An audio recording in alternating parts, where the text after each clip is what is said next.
விஜயின் ரசிகர்கள் பராசக்தியின் பேனர்களை கிழித்து எறிந்தார்கள்.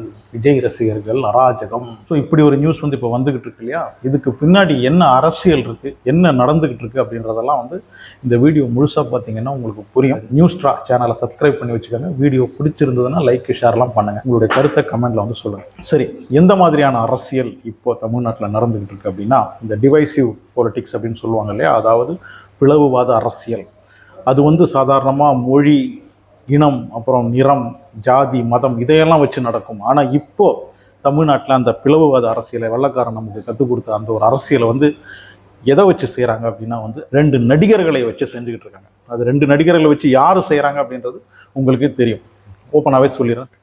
இந்த அரசியலை இப்போ திமுக செய்ய வேண்டிய ஒரு கட்டாயத்தில் இருக்குது. ஏன்னா விஜய் உடைய அந்த புகழ் அதாவது அரசியலில் அவர் வெற்றி பெற்று முதலமைச்சர் ஆகிறதுக்கான அந்த வாய்ப்பு அதிகமாக இருக்கிறதுனால விஜயை வைத்து எந்த மாதிரியான அரசியல் செய்ய முடியும் அப்படின்னா, விஜயை வச்சு ஒன்றுமே அரசியல் பண்ண முடியாது. விஜய் உடைய ரசிகர்களை வைத்து, இல்லைன்னா விஜய் உடைய அந்த தொண்டர்களை வைத்து, தாவேகாவின் தொண்டர்கள் அப்படின்னு சொல்கிறதை விட ஃபேன்ஸ் அப்படின்னு சொல்லலாம். ஸோ இந்த விஜயுடைய ஃபேன்ஸ் பண்ணுற தப்பை வச்சு தான் விஜயை நம்ம எந்த மாதிரியான ஆள் அப்படின்றத நம்ம மக்களுக்கு சொல்லணும். அதை வச்சு தான் விஜய்க்கு ஒரு பிம்பத்தை உருவாக்கி, இவர் இப்படிப்பட்டவர், இவருக்கு நீங்கள் ஓட்டு போடாதீங்க அப்படின்ற அந்த ஒரு பிம்பத்தை உருவாக்கணும். ஸோ அதுக்காக விஜயை வைத்து ஒரு அரசியல் இவங்க பண்ணிக்கிட்டு இருக்காங்க. விஜய் இதுக்கு முன்னாடி அரசியலில் இல்லாததுனால, சினிமாவிலும் அவருக்கு ரொம்ப அதிகமான மோசமான பேர்லாம் இல்லாததுனால, இவங்க எந்த மாதிரி அரசியலை விஜய் வச்சு செய்ய முடியும்? ஏன்னா இப்போ டைரக்ட் போட்டி விஜய்க்கும் திமுகவுக்கும் அப்படின்னு ஆகிப்போச்சு.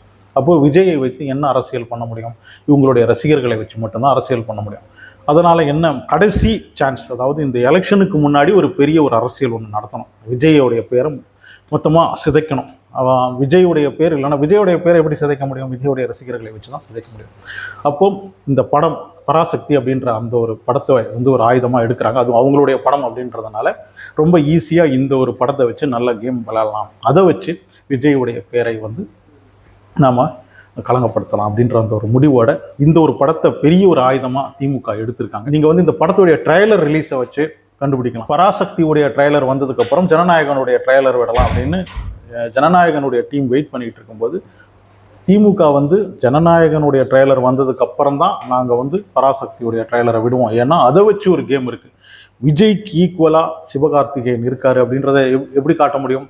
அதாவது அந்த ட்ரைலருடைய வியூஸை வச்சு காட்டிடலாம். விஜய்க்கு ஈக்குவலாக சிவகார்த்திகேயனுக்கு பலம் இருக்குது, அந்த அளவுக்கு பவர்ஃபுல்லான ஒரு ரசிகர்கள் பேஸை இவர் வச்சிருக்கிறாரு அப்படின்றதையெல்லாம் காட்டணும். அப்படின்னா அந்த ட்ரைலர் வரணும், விஜயோடைய ட்ரைலர் வரணும். அதுக்கு எவ்வளோ வியூஸ்ன்னு பார்க்கணும். அதை தாண்டி அட்லீஸ்ட் ஒரு 1 லட்சம் வியூஸாவது அதிகமாக வரணும் அப்படின்ற ஒரு முடிவோடு இவங்க வெயிட் பண்ணிக்கிட்டே இருக்காங்க. கடைசியில் பராசக்தி அவங்க விடுற மாதிரி தெரியல. சரி, நம்ம விட்டுருவோம் அப்படின்னு ஜனநாயகனுடைய ட்ரைலர் ரிலீஸ் ஆகுது. அடுத்த நாளே பராசக்தியை போட்டு, நாங்கள் பார் உங்களுடைய வியூஸை விட அதிகமாக, அதாவது எத்தனை 5 மணி நேரத்தில் 25 மில்லியன் எவ்வளோ போச்சு கரெக்டாக தெரியல. ஸோ ஜனநாயகனை விட பராசக்தியுடைய வியூஸ் அதிகமாக போகுது அப்படின்ற மாதிரி அவங்க நினச்சதை அதை காட்டிட்டாங்க. அதுக்கு இந்த மாதிரி ஒருத்தர் நினச்சா வியூஸ் எல்லாம் கூட்ட முடியுமா அப்படின்னா கண்டிப்பாக முடியும். இந்த அளவுக்கு வியூஸை கூட்டணும்னா கிட்டத்தட்ட 1.5 கோடி ரூபா செலவாகும் அப்படின்னு சொல்கிறாங்க. 1.5 கோடியெல்லாம் பராசக்தியை வச்சு அரசியல் பண்ணணும் அப்படின்னு நினைக்கிறவங்களுக்கு ஒரு பணமே கிடையாது. அவங்க தமிழ்நாடே அவங்க கையில் இருக்குது. ஸோ இந்த ஒரு படத்துடைய ட்ரெய்லர்லேருந்து ஆரம்பிக்குது. வியூஸும் அதுக்கேற்ற மாதிரி காட்டிட்டாங்க. அடுத்தது இவங்க என்ன எதிர்பார்க்குறாங்கன்னா, தியேட்டர்லேயும் அதே நாள் ரிலீஸ் பண்ணணும். ஒரு நாள் தள்ளி கூட ரிலீஸ் பண்ணக்கூடாது. அதே நாள் ரிலீஸ் பண்ணால் மட்டும்தான் இந்த பிரச்சனை வரும். விஜய் ஃபேன்ஸுக்கும் சிவகார்த்திகேயன் ஃபேன்ஸுக்கும். விஜயை கம்பேர் பண்ணும்போது சிவகார்த்திகேயனுக்கு இருக்கிறதெல்லாம் ஃபேன்ஸ்னே சொல்ல முடியாது இல்லையா? விஜய்க்கு ஒரு 10 பேர் இருக்காங்கன்னா, சிவகார்த்திகேயனுக்கு 2 பேர் இல்லைன்னா 3 பேர் இருப்பாங்க. ஸோ அப்போது சிவகார்த்திகேயனோட ஃபேன்ஸாக யார் வரணும்? திமுக வரணும். ஏன்னா சிவகார்த்திகேயனை வச்சு தான் இப்போ இவங்களுடைய அரசியலே இருக்குது. ஜனநாயகன் நல்லா ஓடலைன்னா விஜயோடைய புகழெல்லாம் ஒன்றும் குறைய போகிறது கிடையாது. அவங்களுக்கு விஜயை சிஎம்மாக தான் பார்க்கணும், அடுத்த படத்தில் பார்க்கணுன்ற அந்த எண்ணத்தை எல்லாம் அவங்க விட்டுட்டாங்க. ஜனநாயகனை ஓட விடக்கூடாது அப்படின்றதுக்காகலாம் பராசக்தியை கூட கொண்டு வரல. இந்த மாதிரி பிரச்சனை வரணும், இவங்க அடிச்சுக்கணும். அதாவது கண்டிப்பாக விஜயுடைய ரசிகர்கள் ஏதாவது செய்வாங்க. அதை பெருசாக்கி இதை ஒரு பெரிய பிரச்சனையாக்கி அதை வச்சு, ஏற்கனவே நாங்கள் சொன்னோம் இல்லையா, விஜயுடைய ரசிகர்கள் தற்குறிகள், இவங்கெல்லாம் அரசியலுக்கு வந்தால் என்னென்ன நடக்கும் அப்படின்ற மாதிரி அந்த ஒரு அரசியலை இதுக்குள்ளே கொண்டு வரணும் அப்படின்றதுக்காக இந்த படத்தை ஒரே நாளில் ரிலீஸ் பண்ண போகிறாங்க. தமிழ்நாடு மேலே அவ்வளோ அக்கறை இருக்கிறவங்களா இருந்தால் கண்டிப்பாக இந்த மாதிரி பிரச்சனை வரும் அப்படின்னு தெரியும் இல்லையா? இப்போவே பேனர்லேருந்து ஆரம்பித்தாங்கன்னா கண்டிப்பாக முதல் நாள் பெரிய பிரச்சனை நடக்கும். சிவகார்த்திகேயன் ஃபேன்ஸ் ஒன்றும் பண்ண போகிறது கிடையாது. ஏன்னா அவருக்கு ஃபேன்ஸ் அந்த அளவுக்குலாம் இல்லை. ஸோ யார் பண்ண போகிறாங்க? திமுக அவங்க கூட சப்போர்ட் பண்ணுவாங்க. சிவகார்த்திகேயனுடைய ஒரு 3 பேர் இருந்தாங்கன்னா 7 பேர் திமுக காரங்க இருப்பாங்க இவங்களை சப்போர்ட் பண்ணுறதுக்கு. ஏன்னா இந்த ஒரு படம் அவங்களுக்கு ரொம்ப முக்கியம். இந்த படம் மூலமாக வர்ற பிரச்சனை அவங்களுக்கு ரொம்ப முக்கியம். எந்த அளவுக்கு இந்த படம் மூலமாக ரசிகர்கள்லாம் அடிச்சுக்கிறாங்களோ, அதன் மூலமாக எந்த அளவுக்கு பிரச்சனை பெருசாகுதோ அதெல்லாம் வந்து திமுகவுக்கு அட்வான்டேஜ். விஜய்க்கு வந்து ஓரளவுக்கு அவருடைய பேர் மோசமாகிறதுக்கான வாய்ப்பு இருக்குது. இதில் இவங்க 2 பேரில் ரொம்ப அதிகமாக அட்வான்டேஜ் யாருக்குன்னா சிவகார்த்திகேயனுக்கு. ஏன்னா பாரு, சிவகார்த்திகேயனுக்குலாம் இவ்வளோ பேர் இருக்காங்களா அப்படின்னு மக்கள் வந்து யோசிப்பாங்க இல்லையா. ஆனால் சிவகார்த்திகேயன் கூட வரப்போகிறது என்னமோ திமுக காரங்க தான்.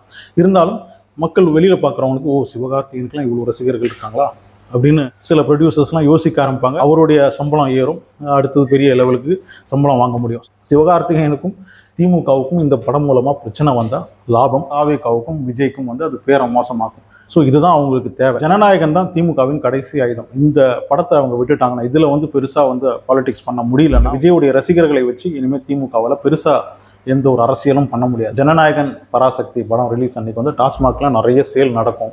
ஸோ அதையெல்லாம் போட்டு வந்து தியேட்டர்லேயும் நிறைய பிரச்சனைகள் நடக்கிறதுக்கான வாய்ப்பு இருக்குது. ஸோ இதெல்லாம் முன்னாடியே தெரிஞ்சுக்கிட்டு எல்லா தியேட்டர்லேயும் பாதுகாப்பு கொடுக்க வேண்டியது அரசுடைய கடமை. அதை அவங்க செய்வாங்க அப்படின்னு நினைக்கிறேன். இதில் வந்து பாலிடிக்ஸ் இல்லை, இதை வச்சு நாங்கள் அரசியல் பண்ணலை அப்படின்னா கண்டிப்பாக அவங்க வந்து பாதுகாப்பு கொடுக்கணும். விஜயுடைய ரசிகர்கள் தெரிஞ்சுக்க வேண்டியது என்னென்னா வந்து ஜனநாயகன் படத்துடைய ரிசல்ட்டெல்லாம் வந்து விஜயுடைய தலையெழுத்தை வந்து நிர்ணயிக்காது.